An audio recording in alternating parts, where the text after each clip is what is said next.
Assalamualaikum warahmatullahi wabarakatuh. Perkenalkan, nama saya Muhammad Ilham Firmansyah. Saya berasal dari kelas 01 Set 002. Kali ini saya bakal membawakan sebuah cerita legenda, yaitu Si Pitung.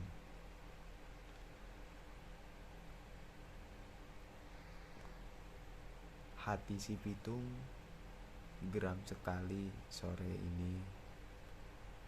Ia kembali melihat ke sewenang-wenangan para centeng Babah Lim. Babah Lim atau Lim Kijeng adalah tuan tanah di daerah tempat tersebut. Babah Lim menjadi tuan tanah yang memberikan sejumlah uang pada pemerintahan Belanda. Selain itu juga bersedia membayar pajak yang tinggi untuk pemerintahan Belanda.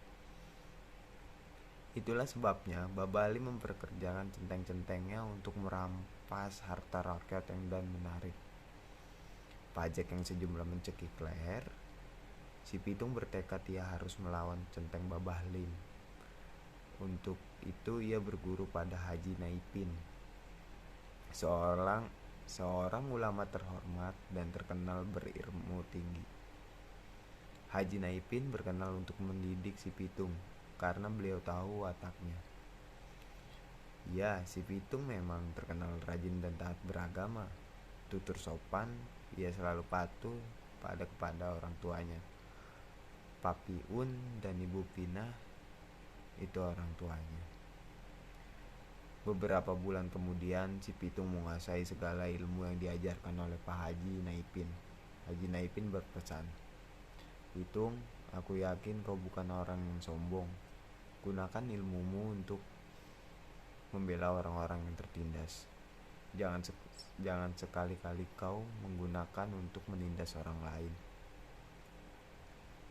Si Pitung mencium tangan Pak Haji Naipin, lalu pamit.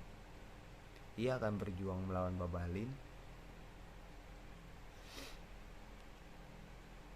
lalu melawan centeng-centengnya. "Lepaskan mereka," teriak si Pitung ketika melihat centeng Babah Lim sedang memukuli seorang pria yang melawan mereka. "Hai anak muda, siapakah kau berani menghentikan kami?" tanya salah satu centeng itu.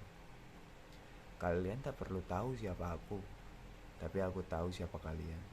Kalian adalah para pengecut yang biasanya menindas orang yang lemah," jawab si Pitung. Pemimpin centeng itu tersinggung mendengar perkataan si Pitung. Dia lalu memerintahkan anak buahnya untuk menyerang si Pitung. Namun semua centeng itu roboh terkena jurus-jurus si Pitung. Mereka bukanlah lawan yang seimbang baginya. Mereka yang terbirit-birit termaksud pimpinannya. Sejak saat itu si Pitung menjadi terkenal. Meskipun demikian, ia tetaplah si Pitung yang rendah hati dan tidak sombong. Dan sejak kejadian para centeng Babah Lim, si Pitung memutuskan mengabdikan hidupnya bagi rakyat jelata. Ia tak tahan menyaksikan kemiskinan mereka. Ia muak melihat kekayaan para tuan tanah yang berpihak pada Belanda.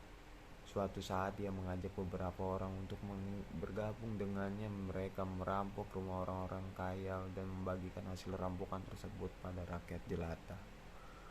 Sedikit pun ia tak menikmati hasil rampokan itu secara pribadi.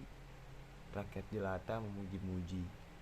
Hati si Pitung sebaliknya, pemerintahan Belanda dan para tuan tanah mulai geram. Apalagi banyaknya perampokan lain yang bertindak atas nama si Pitung, padahal mereka bukanlah anggota si Pitung. Pemerintahan Belanda kemudian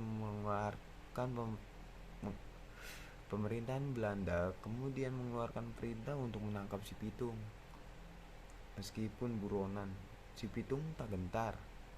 Ia merampok orang-orang kaya dengan cara berpindah tempat agar tak mudah tertangkap. Kesal karena tak bisa menangkap si Pitung, pemerintahan Belanda menggunakan cara yang licik. Mereka menangkap Papi Un dan Haji Naipin.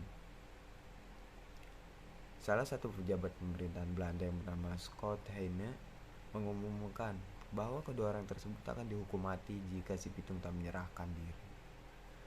Berita itu sampai ke telinga si Pitung. Ia tak ingin ayah dan gurunya mati sia-sia, lalu ia mengirimkan pesan kepada Southhainer. Si Pitung bersedia menyerahkan diri kepada gurunya yang dibebaskan. Southhainer menyetujui permintaan si Pitung. Papiun dibebaskan, tapi Haji Naipin tetap disandera sampai si Pitung menyerahkan diri. Akhirnya si Pitung muncul, lepaskan Haji Naipin dan kau bebas menangkapku, kata si Pitung. Southhainer menuruti permintaan tersebut. Haji Naipin pun dilepaskan. Pitung telah merasakan banyak orang dengan kelakuanmu itu. Untuk itu kau harus dihukum mati, kata Southhainer. Kau tidak keliru. Bukannya kau para tuan tanah yang Bukan kau dan para tuan tanah itu yang merasakan banyak. Aku tidak takut dengan ancamanmu, jawab si Pitung. Sudah mati masih sombong juga. Pasukan, tembak dia, perintah Southhainer pada pasukannya. Papiun dan Haji Naipin berteriak memprotes keputusan Southhainer. Bukankah anakku yang sudah menyerahkan diri, mengapa harus dihukum mati? Ratapan Papiun, namun Southhainer tak peduli baginya. Si Pitung telah mengancam jabatan. Suara rantetan peluru memecahkan kesunyian. Tubuh si Pitung roboh bersimbah darah terkena peluru para prajurit Belanda. Mereka membawa pulang jenazah si Pitung, kemudian menguburkan bekat jasa-jasanya. Banyak sekali orang mengirimi pemakaman dan mendoakannya. Meskipun ia telah tiada, si Pitung dikenang dengan pahlawan bagi rakyat jelata. Sekian cerita legenda dari si Pitung. Wassalamualaikum warahmatullahi wabarakatuh.